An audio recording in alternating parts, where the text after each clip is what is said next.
Bismillahirrahmanirrahim. Assalamualaikum warahmatullahi wabarakatuh. Alhamdulillahirabbil alamin wa bihi nasta'in ala umri dunya waddin. Asyhadu an la ilaha illallah wa asyhadu anna Muhammadar Rasulullah. Rabbi shrahli sadri wa yassirli amri wahlul 'uqdatam min lisani yafqahu qawli. Jemaah rahimakumullah, penonton YouTube yang dirahmati Allah Subhanahu wa taala. Hari ini kita dipertemukan pada bulan Ramadan, dan hari ini kita sudah berada di pertengahan bulan Ramadan. Betapa beruntung dan bersyukurnya kita pada hari ini diberi kesempatan oleh Allah Subhanahu wa taala untuk bisa menikmati dan merasakan bulan Ramadan yang mungkin tidak bisa dirasakan oleh orang-orang yang sudah Allah panggil sebelumnya. Maka beruntungnya kita pada hari ini Allah beri kesempatan untuk bisa berada di bulan Ramadan. Maka jangan sia-siakan kesempatan kita hari ini untuk bisa beribadah secara maksimal, ya. Tilawah, membaca Al-Quran, karena bulan Ramadan adalah bulan-bulannya Al-Quran. Tahajud, sholat malam, karena Allah pasti akan mendengar doa-doa orang yang senantiasa berdoa pada saat tahajud. Dan juga orang-orang yang senantiasa melaksanakan ibadah-ibadah lainnya seperti tarawih, sholat duha, serta menyediakan buka puasa untuk orang lain. Begitu besarnya pahala yang Allah berikan kepada orang-orang yang berpuasa. Dan momentum yang kita tunggu di bulan Ramadan itu tentu saja adalah malam Lailatul Qadar yang Allah rahasiakan sendiri di 10 hari terakhir bulan Ramadan, di malam-malam ganjilnya. Maka kita harus benar-benar memaksimalkan ibadah puasa kita pada bulan ini. Allah katakan di dalam Quran surat Al-Baqarah, ya ayyuhallazina amanu kutiba alaikumusiyam kama kutiba alal ladzina min qablikum la'allakum tattaqun. Jika Allah menyampaikan ayat cinta kepada hambanya, seorang yang beriman, seseorang yang Allah cintai, maka Allah awali ayat itu dengan ya ayyuhallazina amanu, wahai orang-orang yang beriman. Seperti Quran surat Muhammad ayat 7, Allah awali juga dengan ya ayyuhallazina amanu. Jadi orang-orang yang Allah cintai itu akan Allah berikan pesan, dan ini adalah pesan cinta yang Allah berikan kepada orang-orang yang beriman. Ya ayyuhallazina amanu kutiba alaikumusiyam, wahai orang-orang yang beriman, berpuasalah kamu agar kamu bertakwa. Berpuasalah kamu seperti orang-orang terdahulumu agar kamu menjadi orang-orang yang bertakwa. Sana dimention adalah orang-orang yang beriman. Orang-orang yang beriman tentu saja orang-orang yang Islam, gitu.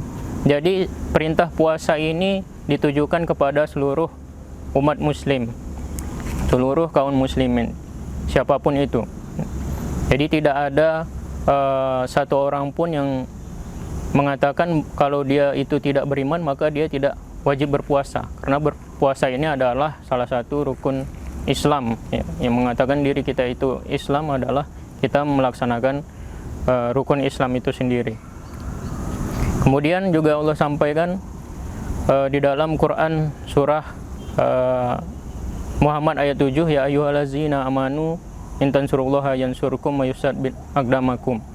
Wahai orang-orang yang beriman, tolonglah agama Allah, maka Allah akan menolongmu dan meneguhkan kedudukanmu. Di sana Allah garis bawahi, tolonglah agama Allah. Maka yang menjadi yang menjadi titik daripada ayat tersebut adalah, atau yang di mention oleh Allah adalah jalan dakwah, gitu, jalan kebenaran. Itulah yang menjadi tema kita pada kultum siang hari ini. Pada era modern seperti ini, pada era yang penuh fitnah seperti ini, banyak orang-orang yang mudah terbawa dengan suatu gerakan-gerakan yang mungkin itu tidak didasarkan atas Islam, gitu. Banyak orang-orang yang disesatkan pemikirannya oleh gerakan-gerakan yang mungkin itu mengatasnamakan Islam tetapi bukan, tidak berdasarkan atas syariat Islam. Banyak dari kita yang terbawa pemikirannya dengan pemikiran-pemikiran lain, sehingga banyak manusia yang tersesat.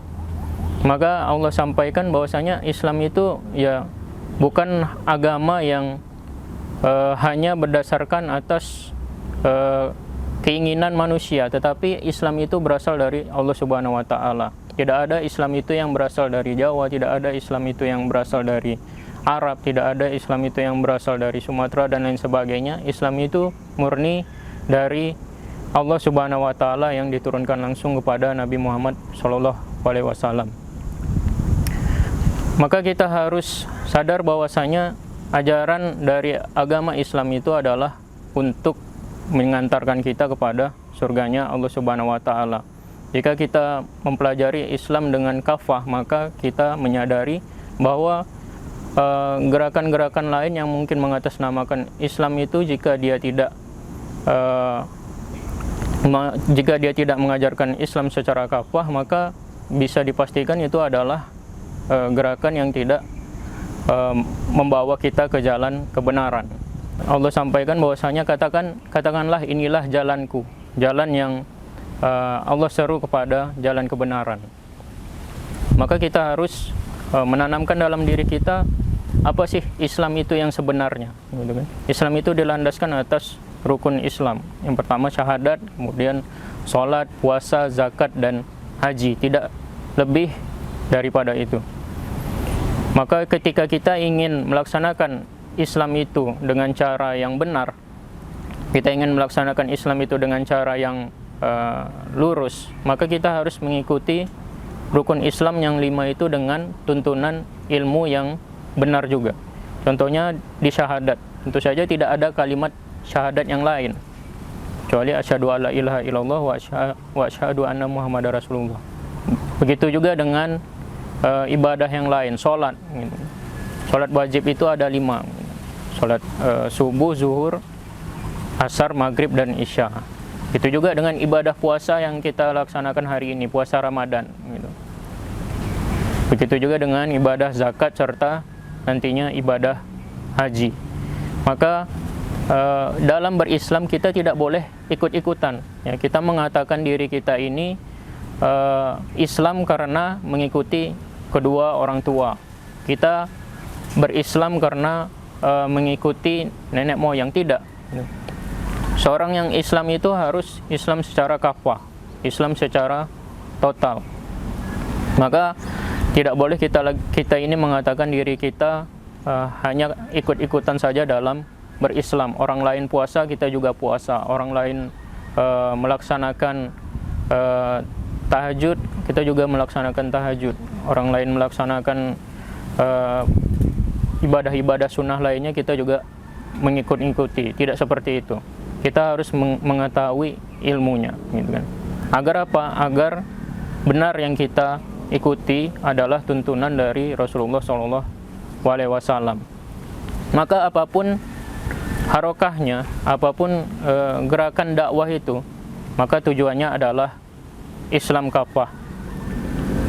Mungkin itu yang bisa saya sampaikan pada tausiah singkat hari ini. Semoga dapat diambil pelajarannya dan dapat diamalkan dalam kehidupan sehari-hari. Wan minkum. Assalamualaikum warahmatullahi wabarakatuh.